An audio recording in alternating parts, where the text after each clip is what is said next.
Hi guys, welcome back. We are starting chapter 12, or A Powerful Smell. Wow. After soothing our skin, we were filled with renewed vigor and seemed to cover a great deal of ground. You sure do have your moments, Jane, Jehu said, handing me a sturdy stick. His face still looked terrible, but he was clearly feeling better. Mr. Swan mentioned something once. It's a good trick. He's a clever man.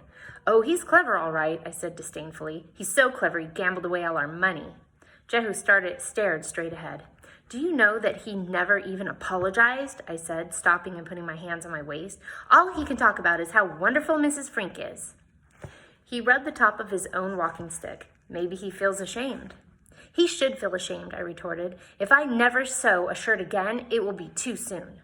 Jehu looked as if he wanted to say something, but he simply sighed and said, Come on, it's getting dark. When we finally stopped for the night, I pulled my boots off and massaged my poor feet. They were swollen and throbbed, and there was an angry-looking blister on one of my heels. Clearly, my boots had not been designed for any length of walking. I wonder what Mrs. Frink would do in a situation like this, I said, eyeing my poor feet sadly. She'd probably get out her rifle and shoot us some supper, Jehu said, and help gather firewood. I ignored his subtle hint. Why does everybody like Mrs. Frink so much? I asked. Jehu rubbed his scar thoughtfully. Well, I reckon it's because she's got the charm.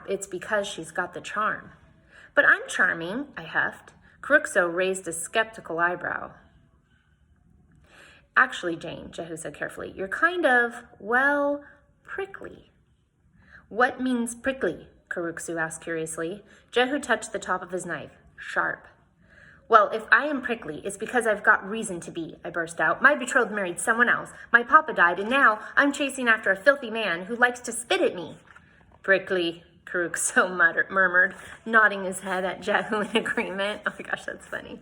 We had some more kamas for supper and set out our bedrolls around the fire. Who's going to stay up and watch tonight, I asked. Jehu groaned. You're not starting with that again, are you? We're in the wilderness. It's dangerous. What if a bear attacks us? Jehu closed his eyes and tugged up his blanket, murmuring, As long as it doesn't wake me up, I don't care. With that, he flipped over. Cruxo? I asked. He yawned widely. Please, I begged, it's dangerous. He nodded reluctantly. You sleep, Boss and Jane. It seemed I had just fallen asleep when I awoke to a rustle in the woods. Cruxo was sound asleep, and the fire was mere embers. I could see nothing in the dark, thick blackness. I waited to hear another noise, but when after a moment all was still silent, I fell back into an uneasy sleep. The next morning, when I went to organize breakfast, I noticed that one of the packs containing food had been untied. Someone's been in the pack, I said. Jehu wandered over, blinking sleepily. As long as they didn't take the coffee, the dried salmon is gone. Probably just some animal, Jehu said, grabbing the coffee pot and heading to the stream, as if stealing from the pack was a trifle not to be concerned about. What kind of animal unties a pack? His words echoed to me. A hungry one. Jehu was perfectly frustrating, and so when he offered to take up the lead, staking out a trail, I was happy to remain behind and walk with Cruxo. The climb was getting steeper now, and I was having a hard time keeping up. My skirt and thick petticoats kept tripping me. I longed again for my Chinook bark skirt. It was so much easier to walk in. My shoulders ached. My pack was like a leaden weight. My pack's too heavy, I complained. Cruxo stopped. Truly it is, I said in what I hoped was a persuasive voice. He shrugged. I carry. Really? He gave a small smile. Thank you so much, I said effusively. We stopped and loaded my pack into his. Cruxo tested the weight. Then he slung it on his back. Gum. Really, Cruxo, you're a true gentleman. He rolled his eyes at me, and we walked along in amiable silence.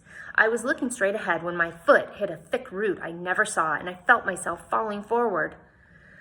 Klache nanich, Cruxo said, grabbing me by the elbow. What? I say to be careful, Cruxo said, shaking his head. Boss Jane, you must learn jargon. I thought for a moment. What did you and Jehu say that night in the cabin with William Balt? Cruxo grinned. Jehu, he said. Yaka ka kwa peltan. What does that mean? This man, he is a fool. And what did you say, I asked. I said, certainly, he explained, his face mock serious, and he resembles a mouse. I laughed. Maybe I should learn the jargon after all, although I'm not very clever when it comes to languages. Champ learned Chinook. You say you not smart like Champ? Champ was a filthy, drunken, flea-ridden, no-account man who had infected the entire village with smallpox. Mrs. Frink asked me to teach her jargon, Crooksoo said with a twinkle in his eye. She did? Mrs. Frink was learning the jargon before me? But I tell her no, she learned jargon from Mr. Swan. And he said with a knowing smile. Teach me some jargon, I ordered urgently. Crooksoo looked pleased. A shiny black crow was perched on a tree, eyeing us carefully as if it were a possible, as if we were a possible meal. That is caw-caw, he said. You mean the sound it makes? Caw-caw means that bird. Are there a lot of words like caw-caw in the jargon? Words that are named after what they sound like? This seemed to me a very practical idea, much easier than conversational French. Yes. He paused and put his hand over my chest. My heart thudded rapidly under his warm touch. Tum-tum, he whispered, his voice tickling my ear. Heart? He nodded, then burst into laughter. Hee-hee, he said. Hee-hee is funny? He shook his head and tried again. Laughter? Good, Boston Jane. Hayak Kuli. What's that? He started running up the path and disappeared into the dark woods. Hayak Kuli, he called playfully. I took after him, and I knew what he meant. Run fast. It was dusk when we finally caught up with Jehu. He had already set up camp and kindled a fire. Took you long enough, Jehu said, stoking the fire. There was a pot of coffee warming. Crooksoo, why don't you sit down and rest, and I'll pour you a cup of coffee. I'm very good at pouring coffee, I said with my most winning smile. In truth, pouring tea and coffee had been part of the curriculum at the Young Ladies' Academy. Crooksoo grinned and dropped his pack, stretching his muscles. Here you go, I said, handing Crooksoo the cup. Now, let me see. What is there for supper? Well, unless you baked a pie, it looks like we've got more venison in Kamas, Jehu said. I gave him a level gaze. I'm sure Cacombe packed more than Kamas. Let me look in the sack, if you please. Be my guest, Jehu said, tossing me his pack. There were some Indian meal, salt pork, and a small jar of molasses. Excellent. I'll make fisherman's pudding. After all, Crooksoo cannot be expected to carry my pack all day on stringy venison and Kamas. You carried her pack? Jehu asked, astonished. Crooksoo sipped his coffee. Fisherman's pudding involved frying up salt pork, then adding Indian meal. Hi, honey.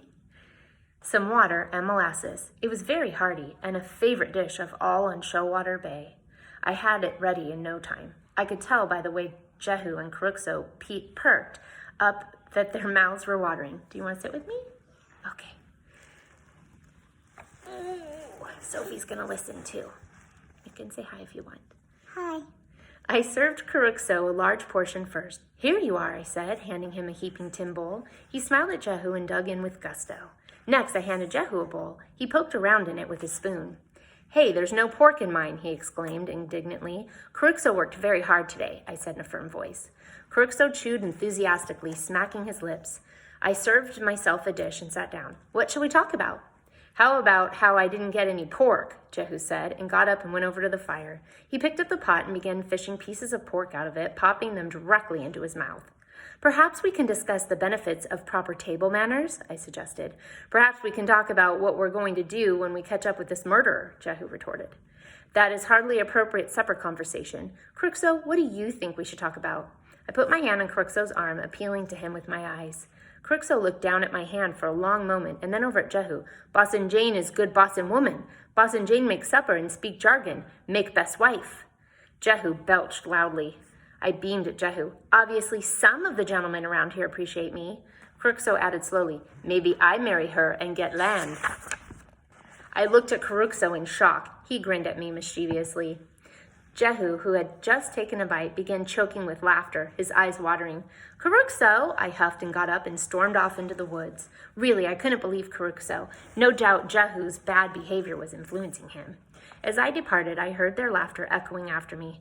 Just for that, you can do the dishes, I shouted. I awoke to freezing darkness and a rustling sound. The useless men had fallen asleep naturally and allowed the fire to go out. A grizzly bear could attack us in the middle of the night, and neither of them would even raise an eyelid. Who's there? I called nervously. Another rustle. I thought of Mr. Black wandering around in the woods. What if it was him? What if he was tracking us? Jehu, I hissed, but he just grumbled and flipped over, mumbling into his pack. I shook my head. I carefully took hold of McCarty's rifle.